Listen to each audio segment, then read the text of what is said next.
Hello student, welcome back my YouTube channel. तो आज का पेपर था मराठी का 10th क्लास का। तो उसी का सॉल्यूशन यहाँ पे हम लोग लेके आ गए हैं। तो आप देख सकते हैं कि ये टोटल 80 मार्क्स का पेपर था और इसके लिए आपको 3 घंटे का समय आपको अकॉर्डिंग टू पेपर के हिसाब से दिया गया था। लेकिन ड्यू टू पेंडेमिक उसको बढ़ाकर 3 घंटे 45 मिनट्स कर दिया गया था, यानी आपको लगभग 1 घंटा ज़्यादा दिया गया था उस पेपर के हिसाब से। तो यहाँ पे हम लोग जो पेपर है उसको हम लोग डिस्कस कर लेते हैं। इसके जो ऑब्जेक्टिव है उसके आंसर आपको यहाँ पे मैं दे दूंगा और साथ में जो पूरा पेपर है उसको भी हम लोग यहाँ पे डिस्कस करेंगे कि किस तरह से पेपर आया था, कैसे क्वेश्चन आए थे। तो यहाँ पे देख सकते हैं कि आपको यहाँ पे कृतीसाठी सूचना यहाँ पे दी गई थी पहले ही, ठीक है। यानी आपको ये सब जितने भी सूचनाएं हैं उनको फॉलो करना था और उसी के हिसाब से आपको आंसर लिखना था। यहाँ पे जो पहला भाग था गद्य वाला भाग, जिसके अंदर आपको यहाँ पे देख सकते हैं कि क्वेश्चन ए के अंदर उतार्याच्या आधारे सूचनेनुसार कृती करा। यानी जिस तरह से कल पेपर आया था हिंदी और मराठी मीडियम के लिए, सेम उसी तरह से यहाँ पे भी पेपर आया है, वही पैटर्न है, लेकिन जो क्वेश्चन है वो अलग है। यहाँ पे आपको सेम वही करना है कि आपको जो पैराग्राफ था उससे देख के आंसर लिखना था। तो आप लोग अपना आंसर क्या करिए, चेक करिए। यहाँ पे हमने दोनों का आंसर लिख के दिया है आपको, ठीक है। उसके बाद हम नीचे जाएंगे तो ये हमारा जो पैराग्राफ था वो आप देख सकते हैं, ठीक है। उसके हिसाब से आपको पैराग्राफ के ऊपर ये पूछा था कि कार्यक्रमात नारायण सूर्य यांचे सन्मानाचे मिळाले वस्तू। तो यहाँ पे देख सकते हैं कि प्रत्येक कार्यक्रमात सन्मानाची साल व श्रीफळ यांना मिळत राही, ठीक है। यानी एक तो साल हो गया, दूसरा श्रीफल हो गया। तो ये दो चीज़ें यहाँ पे आएगी। उसके बाद यहाँ पे आपको पूछा था स्वमत। तो स्वमत का मतलब होता है कि खुद से आप क्या इस बारे में समझते हैं। जो भी यहाँ पे साल और सालीनता यांच्या पाठ्याच्या आधारे तुम्हाला कळलेला अर्थ स्पष्ट करा। तो अपने वर्डिंग में इसको लिखना था कि आपको साल और सालीनता इस पार्ट से आपको क्या समझा है, इसका अर्थ आपको खुद से लिखना था, ठीक है। तो स्वमत का मतलब ही होता है खुद से लिखना और इसके लिए आपको 3 मार्क्स दिए जाएंगे, ठीक है। तो जिन बच्चों ने भी यह खुद से लिखा होगा, अच्छे से लिखा होगा, उनको 3 मार्क्स पूरे मिलेंगे, ठीक है।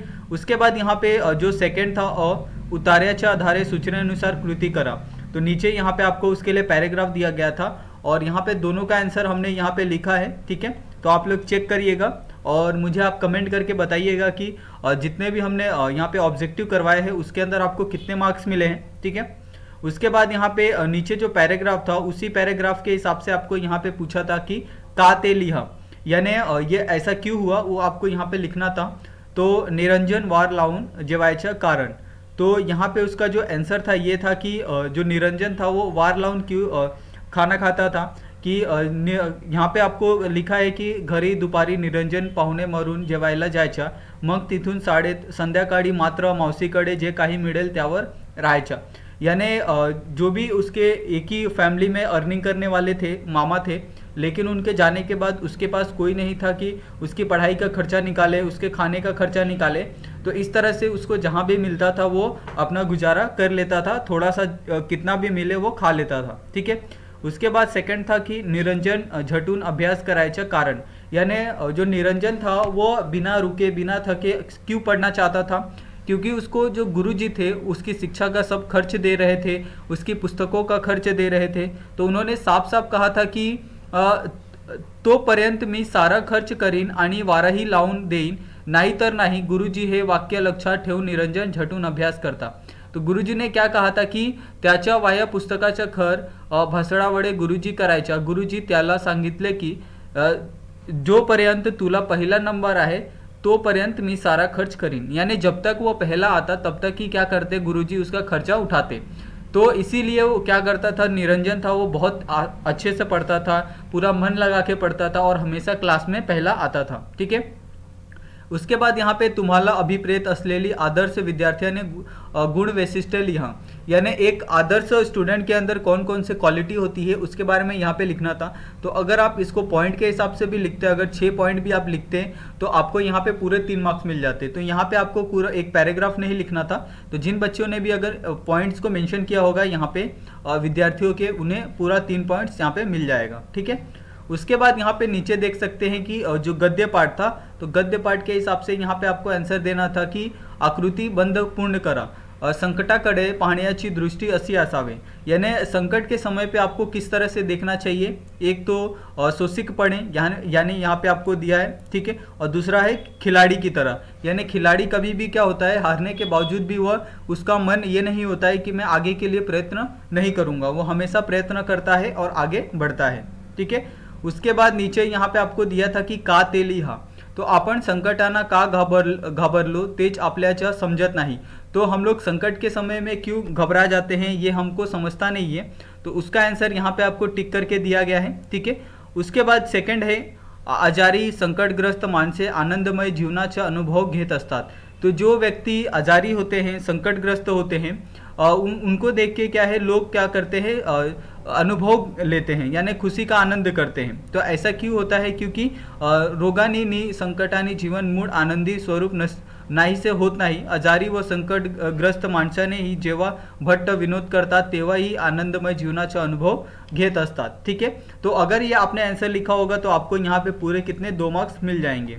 उसके बाद यहाँ पे आप देख सकते हैं कि जो विभाग 2 था, पद्य विभाग, इसके अंदर क्या पूछा गया था कि कवितेच्या आधारे सूचनेनुसार कृती करा, यानी कविता को पढ़ के ही क्या करना था, आपको यहाँ पे लिखना था। तो पहले का आंसर यहाँ पे है, ठीक है, और सेकंड का आंसर ये रहा, ठीक है। तो आप लोग चेक करिए, और ये हमारी जो कविता थी यहाँ पे दी गई है, और ये एक कविता दी गई है एक सैनिक के लिए। तो सैनिक किस तरह से सीमा पे जाकर किस तरह से लोगों का मनोबल ऊंचा करता है, ये सभी चीज़ों को यहाँ पे दर्शाया गया है। उसके बाद यहाँ पे देख सकते हैं कि डोळे भरून पाहावे असे दृश्य, ठीक है। तो विजयाची दौड, अपुरे वाटणारे सामर्थ्य कष्टाची, प्रस्तुत कवितेतील खाली शब्दाचा अर्थ लिया, औछड़ यानी किसी को क्या करना, आशीर्वाद देना होता है। उसके बाद द्रव्य यानी पदार्थ, शौर्य यानी किसी की विजय गाथा, असव्य यानी आशा। तो और यहाँ पे आपको काव्य सौंदर्य दिया है, यानी ये जो ये कविता की जो लाइनें दी है उसके हिसाब से क्या करना है, आपको अर्थपूर्ण सौंदर्य स्पष्ट करना है, ठीक है। उसके बाद यहाँ पे आप नीचे देख सकते हैं कि खालील 2 कवितापैकी कोणत्याही एक कवितेसंबंधी दिलेला मुद्द्याच्या आधारे कृती सोडवा। तो यहाँ पे आपको 2 कविता दी गई है, ठीक है, योगी सर्वकाळ सुखदाता किंवा हिरवागार झाडासारखा। तो यहाँ पे 2 है, एक तो योगी सर्वकाळ सुखदाता और हिरवागार झाडासारखा। तो ये 2 यहाँ पे टॉपिक दिए गए हैं, और 2 टॉपिक्स के जो यहाँ पे पॉइंट्स है वो यहाँ पे दिए गए थे। तो ये टॉपिक्स और यहाँ पे जो पॉइंट्स है, अगर वो मेंशन करके आप एक कविता बनाते हैं, यहाँ पे कविते एक क्या बोलते हैं, आप कृति करते हैं, तो उसके हिसाब से आपको यहाँ पे कितने मार्क्स मिल जाएंगे। और इसके लिए आपको कितने, यहाँ पे 1 मार्क्स कवितेच्या कवित्री के लिए, कवितेच्या विषय के लिए 1 मार्क्स, फिर अर्थ के लिए यहाँ पे 2 मार्क्स, फिर यहाँ पे 2 मार्क्स इसके लिए प्रस्तुत कविता आठवण्यासाठी, फिर शब्द के लिए यहाँ पे, अर्थ के लिए यहाँ पे 2 मार्क्स आपको यहाँ पे दिए जाएंगे। उसके बाद यहाँ पे स्थूल वाचन दिया गया है, ठीक है। तो स्थूल वाचन में आपको क्या करना होता है कि प्रत्यक्ष अनुभवातून शिकणे हे अधिक परिणामकारक असते, हे विधान मोठे होत असलेला मुलांनो या पाठाधारे स्पष्ट करा।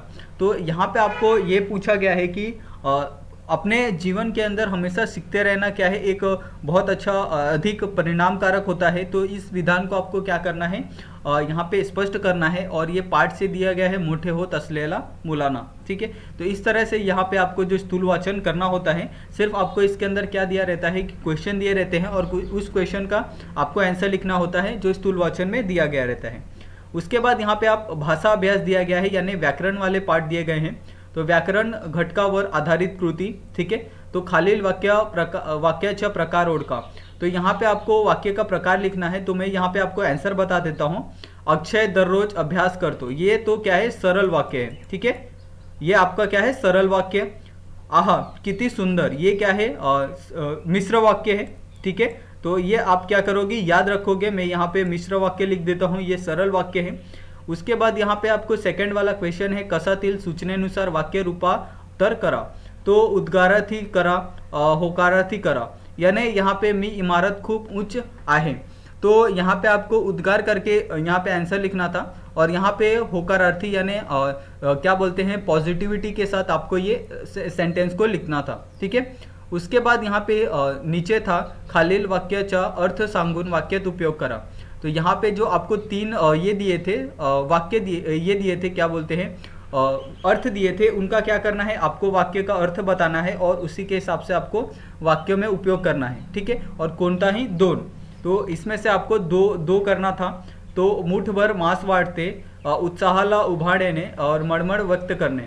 तो इसका आंसर आप आसानी से लिख सकते हैं क्योंकि ये सब चीज़ों का जो ये होता है, अनुवाद होता है, वो बहुत सरल होता है। और एक बार अगर आपने अनुवाद किया होगा तो आप वाक्य भी अच्छे से लिख के आए होंगे, ठीक है। उसके बाद भाषी घटकावर आधारित कृती, तो शब्द संपत्ति, खालील शब्दाच्या समानार्थी शब्द लिया। तो समानार्थी शब्द का मतलब होता है मित्र का क्या आएगा, दोस्त, कनवाड़ू का, तो यहाँ पे इस तरह से आपको समानार्थी शब्द लिखना है। उसके बाद खालील शब्दाचे विरुद्धार्थी शब्द लिहा, लहान का मोठा, ज्ञान का अज्ञानी, ठीक है। तो इस तरह से ये आएगा। उसके बाद यहाँ पे शब्द समूहाबद्दल एक शब्द लिहा, लिहित वाच्यता येणार। तो यहाँ पे आपको क्या करना था, शब्द बदल के यहाँ पे एक शब्द लिखना था। उसके बाद यहाँ पे वचन बदलना था। वचन का मतलब होता है एक वचन, अनेक वचन। तो ठसा का ठसा आएगा, सेंग का सेंगे, ठीक है। इसी तरह से आपको क्या करना था, एक वचन का बहुवचन बनाना था और बहुवचन का एक वचन बनाना था, ठीक है। तो इस तरह से आपने लिखा है। उसके बाद यहाँ पे लेखक नियमानुसारे लेखन, तो यहाँ पे खालील वाक्य लेखक नियमानुसारे लिहन, पहला दिवस सुरतील गेला, ठीक है। तो यहाँ पे आपको क्या करना है, लेखन नियम के अनुसार यहाँ पे आपको इस वाक्यों को लिखना है, ठीक है। उसके बाद यहाँ पे आपको विराम चिन्ह वाले बोले थे क्वेश्चन, तो ये विराम चिन्ह में आप किस तरह से यहाँ पे क्या गड़बड़ी है वो आपको ढूंढना था और आपको सही करके लिखना था। उसके बाद यहाँ पे जो विभाग 5 था उपयोजित लेखन, तो इसके अंदर आपको पत्र लेखन दिया गया था। तो हमने आपको पहले ही डिस्कस किया था, जो प्रीवियस ईयर का क्वेश्चन पेपर था उसके अंदर हमने आपको कहा था कि आप लोग पत्र लेखन किस तरह से लिखते हैं वो आप करके जाइए, ठीक है। कि या एड्रेस कहाँ पे आता है, ठीक है। और ये चीज़ें हिंदी के लिए भी लागू होती है कि आप लोग हिंदी के लिए भी सेम आप करके जाइए कि पत्र लेखन कैसे लिखते हैं, ठीक है। तो खालील निवेदन वाचा व त्या खाली कोणतेही एक कृती सोडवा, ठीक है। तो यहाँ पे आपको विषय दिया था और इसी विषय के हिसाब से आपको क्या करना था, एक पत्र लेखन लिखना था, ठीक है। और यहाँ पे एक और यहाँ पे पत्र लेखन था, यहाँ पे दो ऑप्शन दिए गए थे, दोनों ऑप्शन में से। उसके बाद यहाँ पे आपको सारांश लेखन दिया गया था, ठीक है। और यहाँ पे आपको सारांश लेखन के लिए विभाग 1 गद्य मधील अपठित उत्तरांच्या 1/3 एवढा सारांश तुमच्या शब्दात लिहा। यानी जो आपको गद्य 1 के अंदर जो प्रकरण दिया था पेज नंबर पे, ठीक है, 1 पे, उसके अंदर का जो तीसरा पैराग्राफ था उसके ऊपर क्या करना है, आपको सारांश लिखना था। उसके बाद यहाँ पे खालील पैकी कोणत्याही 2 कृती सोडवा।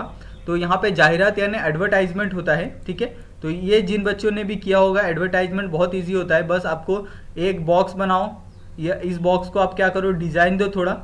जिन बच्चों ने इस तरह से अगर किया होगा तो उन्हें पूरे 10 मार्क्स मिलने की जो संभावना है वो बहुत ज़्यादा है, ठीक है। उसके बाद यहाँ पे जो सेकंड था बातमी लेखन, उसके बाद थर्ड था कथा लेखन, ठीक है।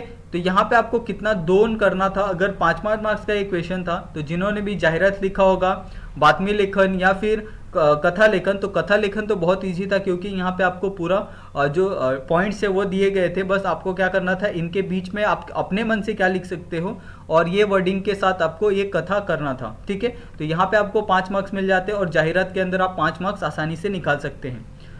उसके बाद लेखन कौशल्य यहाँ पे बोला गया है और यहाँ पे आपको लेखन कौशल्य में प्रसंग लेखन यानी एक घटना के ऊपर आपको प्रसंग करना है। आत्मकथन, ठीक है। आत्मकथन का मतलब होता है खुद से आपको क्या करना है, वृक्ष बनकर, यानी ऑटोबायोग्राफी किस तरह से होती है कि मैं वृक्ष हूँ, ठीक है। तो मेरा महत्व क्या है, मेरा जन्म कब हुआ है, मेरा उपयोग क्या है, मेरा मन में अंदर क्या परेशानियां है और मैं लोगों को क्या संदेश देना चाहता हूँ, यही सब चीज़ें आपको लिखनी थी। यानी आपको क्या करना था, खुद को वृक्ष समझना था, ठीक है। उसके बाद यहाँ पे वैचारिक यानी निसर्ग आपला गुरु हा विषयावर तुमचे विचार मांडा, ठीक है। तो इस तरह से यहाँ पे जो पूरा पेपर आया था आज मराठी का, बहुत आसान था। आपको अगर पैराग्राफ अगर आपने अच्छे से किया होगा तो नीचे वाले 2 क्वेश्चन थे वो बहुत आसान थे। आप अगर बिना पढ़े भी गए होंगे तो भी आप 80 में से आराम से 65-70 मार्क्स आसानी से निकाल सकते हैं, ठीक है। कहीं कहीं आपको अगर मार्क्स कटना होगा तो वो आपको लेखन में कटेगा, ग्रामर में कटेगा, लेकिन इसमें नहीं कटना चाहिए आपका मार्क्स, ठीक है। तो आप लोग प्लीज़ चेक करिए और आप मुझे कमेंट करके बताइए कि आपको 80 में से कितना मार्क्स आपको मिल सकता है, ठीक है। तो आज का वीडियो बस इतना ही, और अगर आपको वीडियो अच्छा लगा हो तो प्लीज़ चैनल को सब्सक्राइब कर लीजिए। और आप सभी का वीडियो देखने के लिए बहुत बहुत धन्यवाद। मिलते हैं नेक्स्ट वीडियो में।